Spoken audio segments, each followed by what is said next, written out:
Hi guys, how are you? I hope all of you are doing well. आज की इस video में हम नीड को डिस्कस करेंगे, जिसमें हम नीड को एज अ मेन वर्ब भी इस्तेमाल करेंगे और एज अ मॉडल वर्ब भी। प्रीवियस वीडियो में हमने यूज्ड टू को डिस्कस किया था। अगर आपने वो वीडियो नहीं देखी तो आप ऊपर आई के बटन पर क्लिक करके वो वीडियो देख सकते हैं। चलिए स्टार्ट करते हैं और देखते हैं नीड के डिफरेंट यूजेस। नीड एक मॉडल वर्ब भी है और एक मेन वर्ब के तौर पर भी इस्तेमाल होता है। उर्दू में इसका मतलब बनता है ज़रूरत है। चलिए सबसे पहले इसका प्रेजेंट में यूज़ देखते हैं। नीड का use as a modal verb negative या इंटेरोगेटिव में ही होता है। पॉजिटिव में तो ये एज अ मेन वर्ब ही इस्तेमाल होता है। चलिए स्ट्रक्चर देख लेते हैं। Subject plus need plus verb की first form plus object. Need के साथ एस का इजाफा तब होगा जब हम इसे प्रेजेंट में एज अ मेन वर्ब इस्तेमाल कर रहे हों। आपने प्रेजेंट इंडेफिनेट टेंस वाली वीडियो में सीखा होगा कि एस या एस का इजाफा कब होता है। चलिए मैं दोबारा बता देता हूँ। हम थर्ड पर्सन सिंगुलर के साथ एस या एस का इजाफा करते हैं। सिंपल बताऊं तो ही शी इट या फिर कोई सिंगुलर नेम हो तो हम उसके साथ एस का इजाफा करते हैं। चलिए एग्जाम्पल देख लेते हैं। तुम्हें इंग्लिश सीखने की ज़रूरत है, तो कैसे इसको ट्रांसलेट करेंगे? You need to learn English. एक और एग्जाम्पल देख लेते हैं। तुम्हें प्रैक्टिस की ज़रूरत है, इसको कैसे ट्रांसलेट करेंगे? You need to practise. Need का यूज़ बहुत ही आसान है, लेकिन इस वीडियो में बहुत से इंपॉर्टेंट पॉइंट हैं जो हो सकता है आप पहले ना जानते हो, तो इसलिए वीडियो को एंड तक ज़रूर देखिएगा। एक और एग्जाम्पल देख लेते हैं। उसे काम करने की ज़रूरत है, इसको कैसे ट्रांसलेट करेंगे? He needs to work. शायद आपके माइंड में आए कि नीड के बाद टू का इस्तेमाल क्यों हुआ है, तो मैं आपको बता दूं कि जब भी दो वर्ब आ जाएं तो उनके दरमियान टू लग जाता है। ऐसा करने से दूसरा वर्ब इन्फिनेटिव हो जाता है। आपको पता है कि टू के बाद वर्ब की फर्स्ट फॉर्म इस्तेमाल होती है, आईएनजी भी इस्तेमाल होती है। इन पे मैं एक अलहदा से वीडियो बनाऊंगा। एक और एग्जाम्पल देख लेते हैं। मुझे पानी की ज़रूरत है, इसको कैसे ट्रांसलेट करेंगे? I need water.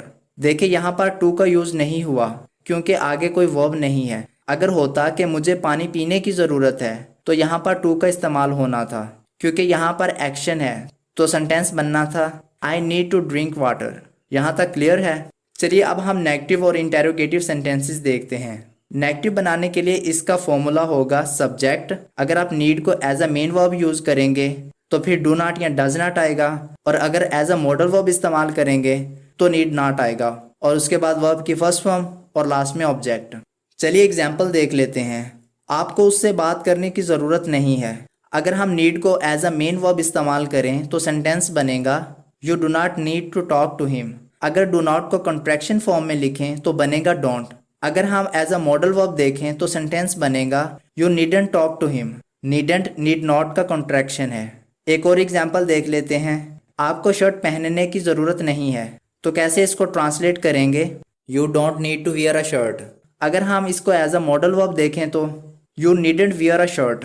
नीडेंट के बाद टू का इस्तेमाल नहीं हुआ क्योंकि मॉडल वर्ब्स के बाद टू यूज़ नहीं होता।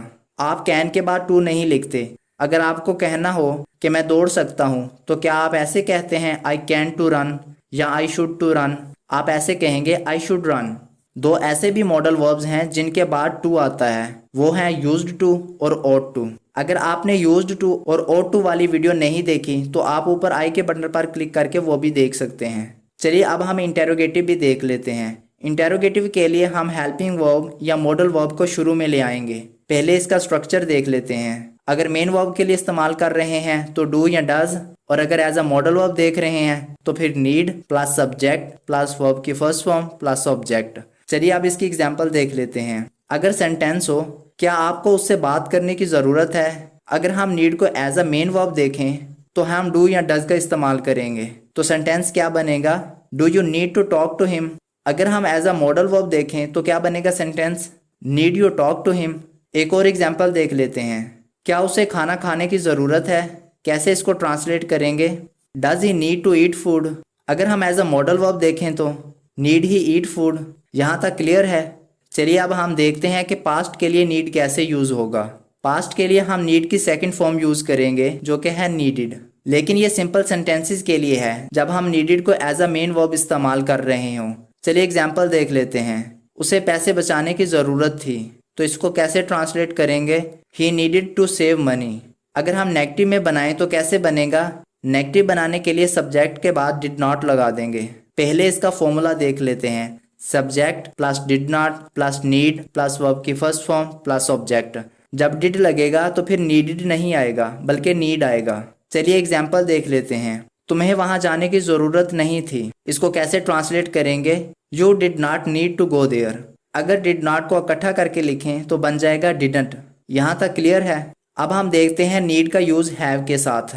ये नेगेटिव के लिए यूज होता है। पहले इसका स्ट्रक्चर देख लेते हैं। Subject plus need not have plus verb की थर्ड फॉर्म प्लस ऑब्जेक्ट। इस नेगेटिव का क्या मतलब बनता है? इसका मतलब बनता है कि कोई काम हो चुका है पर वो जरूरी नहीं था, इसकी जरूरत बिल्कुल भी नहीं थी। यानी आपने कोई काम कर लिया है और अब आपको कोई कह रहा है या आपको खुद ही लग रहा है कि यार इसकी जरूरत नहीं थी।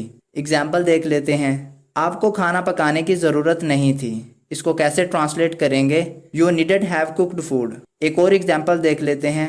तुम्हें बर्तन धोने की जरूरत नहीं थी, you needed have washed dishes. I hope आपको इस वीडियो की अच्छे से समझ आई होगी। प्रैक्टिस के लिए हर टॉपिक की दो एग्जाम्पल्स कमेंट सेक्शन में लिखिए। अगर आप फ्यूचर में इसी तरह की नॉलेजेबल वीडियोस चाहते हैं तो इस चैनल को सब्सक्राइब कर दें और साथ में बेल आइकन को भी प्रेस कर दें ताकि हमारी हर नई आने वाली वीडियो आप तक आसानी के साथ पहुंच सके। मिलते हैं नेक्स्ट वीडियो में, तब तक अपना ख्याल रखिएगा। अल्लाह हाफिज।